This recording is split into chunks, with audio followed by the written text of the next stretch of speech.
Bonjour les amis, fans de l'Olympique lyonnais, breaking news. John Textor est convoqué par la DNCG vendredi matin pour s'expliquer après la publication des comptes de l'OL. Mercredi soir, la semaine dernière, des comptes extrêmement inquiétants. On va revenir un petit peu dessus. Rappelons comment fonctionne la DNCG. Elle vous convoque à la fin du mois de juin, puisque les exercices partent du 1er juillet au 30 juin. Donc elle vous convoque fin juin et elle vous demande qu'est-ce que vous allez faire sur le plan financier la saison prochaine. Donc les clubs disent voilà, je vais dépenser pour tant, j'ai tant de revenus, donc les revenus habituels, c'est-à-dire les entrées stades, les droits télé, etc., peut-être quelques revenus européens nous concernant. Je vais vendre pour X de joueurs, je vais vendre pour X d'actifs. C'est ce qu'on a fait l'année dernière quand on a vendu l'OL Reign et l'Arena. Et donc ça, c'est mes revenus pour financer mes dépenses. La DNCG essaye de constater que vous ne dépassez pas 70% de votre masse salariale, c'est-à-dire l'ensemble des salaires plus les charges sociales ne doivent pas représenter plus de 70% de vos revenus. Si c'est le cas, on se retrouve dans la situation de l'année dernière, c'est-à-dire un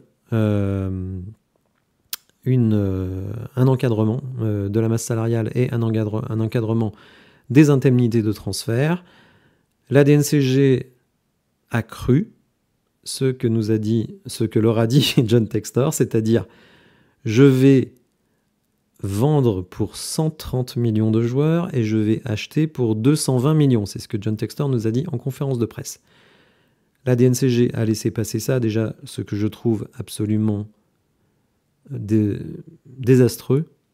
Désastreux parce qu'il y a une antériorité à l'Olympique lyonnais, donc je ne comprends pas que la DNCG ait laissé passer un tel budget. Seulement cet été, on n'a pas du tout, mais pas du tout vendu pour 130 millions. Les joueurs qui devaient partir, Cherki, Cacré et même Lacazette, non seulement ça vous rapportait des liquidités, mais en plus, vous faisiez des économies de salaire. Donc, comme ces ventes n'ont pas été réalisées, eh bien, vous êtes dans le rouge. À l'évidence, l'OL dépasse très largement les 70% de masse salariale par rapport aux revenus.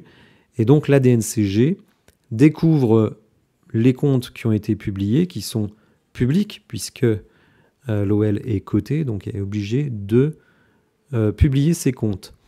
On va revoir un petit peu ce que disent cette publication des comptes et ce qui peut faire grandement tiquer. Donc, cette publication a été faite, je le rappelle, mercredi dernier en fin de soirée. Et j'ai fait, dès le lendemain à midi, une vidéo pour parler, et notamment de ce très très gros problème que sont les perspectives. Alors, les perspectives, c'est 2024-2025, puisque ce qui a été publié, c'est un compte-rendu de 2023-2024, mais donc on fait les perspectives. Donc déjà, on nous dit qu'on va faire un plan social pour supprimer à peu près 90 emplois, ce qui va faire une économie de 8 à 10 millions d'euros. Ensuite, on nous dit, et ça c'est très important, que pour obtenir le principe de continuité d'exploitation, qu'est-ce que ça veut dire? C'est un principe comptable qui est très important et qui part du principe que l'entreprise va pouvoir continuer à fonctionner dans l'année qui vient. C'est-à-dire qu'elle a le cash nécessaire, qu'elle va avoir le cash nécessaire pour continuer la saison prochaine. Donc, pour que ce principe de continuité d'exploitation soit réalisé, il va falloir obtenir les différents apports du plan d'exploitation et de capitalisation qui est présenté. Donc il y a essentiellement 5 points. Un apport de 75 millions d'ici la fin du mois de décembre, c'est-à-dire qu'on va injecter 75 millions de deux manières, des apports de capital de l'actionnaire, donc de Eagle Football Holding, et des ventes de joueurs de Botafogo. Et oui, vous entendez bien, des ventes de joueurs de Botafogo. On peut penser notamment à Luis Enrique, à Igor Jesus, à Thiago Almada. Et donc le produit de cette vente viendra en partie à l'Olympique Lyonnais. On va apporter également 40 millions au maximum, c'est bien précisé, de la vente des parts de Crystal Palace. Les parts sont en vente, mais la vente n'est toujours pas réalisée, ce qui là aussi est un problème. D'autant qu'il y a d'autres éléments dans lesquels je ne vais pas rentrer aujourd'hui qui viennent perturber cette histoire de 40 millions provenant de Crystal Palace. Donc ça déjà, je pense que ça va faire tiquer aussi la DNCG, parce que pour tout vous dire, les parts de Crystal Palace sont les garanties Caresse a demandé à Eagle Football Holding pour prêter l'argent pour acquérir l'Olympique Lyonnais. Bon, je sais, c'est compliqué, mais dans la vidéo que je vais faire où j'expliquerai tout ça, je vous ferai un petit tableau qui sera, je pense, plus clair que juste de l'écrit ou de la parole. Un apport maximum de 100 millions en début d'année 2025 de la part d'Eagle Football Holdings, c'est-à-dire la holding qui détient l'Olympique Lyonnais, Botafogo, Molenbeek. Donc, le titre va être introduit en bourse à New York. Monsieur Textor espère récupérer 1,1 milliard, chose à laquelle je ne crois pas du tout. J'ai fait une vidéo récemment justement sur cette introduction en bourse en disant ce que j'en pensais.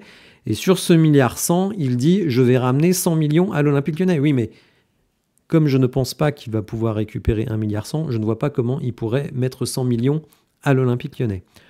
Réalisation de sessions de joueurs lors du mercato de janvier. Donc je vous prépare une petite vidéo où Hugo Guimet a abordé ces sujets-là sur les joueurs qui seraient susceptibles de partir au mois de janvier et ceux qui ne partiraient pas. Et un waiver qui est en cours de discussion. En gros, quelqu'un vous a prêté de l'argent, vous savez que vous n'allez pas pouvoir rembourser dans les temps impartis. Donc vous dites à la personne « je ne peux pas rembourser dans les temps impartis la somme que je vous dois ». Est-ce que vous acceptez de prolonger la durée de remboursement? Évidemment, la contrepartie, c'est d'augmenter les intérêts. Ce qui est très important, les amis, c'est la phrase qui suit.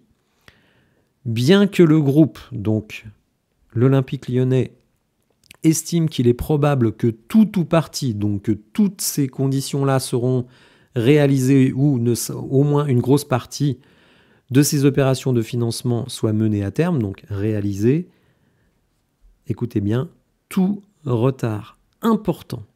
C'est-à-dire que même si c'est fait, mais tardivement.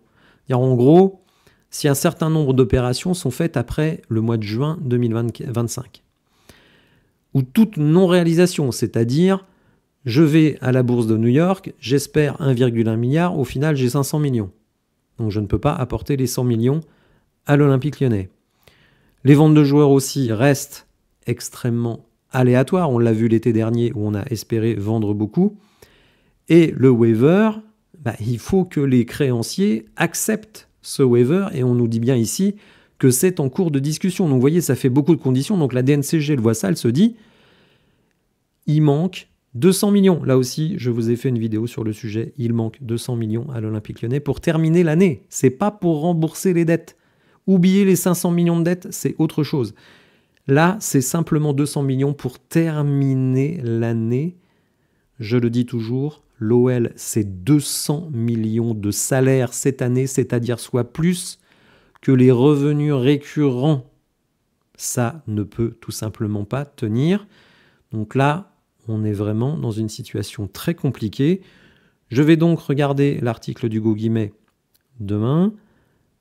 On va suivre évidemment ce qui va se passer à la DNCG, mais je vous le dis tout de suite, les amis, c'est au mieux. Je vais vous dire, si on a juste une interdiction de recrutement, franchement, on s'en sort bien. Voilà, donc vraiment, situation d'urgence. N'hésitez pas à me dire ce que vous pensez de tout cela dans les commentaires. Si vous avez apprécié la vidéo, n'hésitez pas à la liker, à vous abonner à la chaîne, à activer les notifications. Et je vous dis à bientôt pour de nouvelles infos. Merci, au revoir.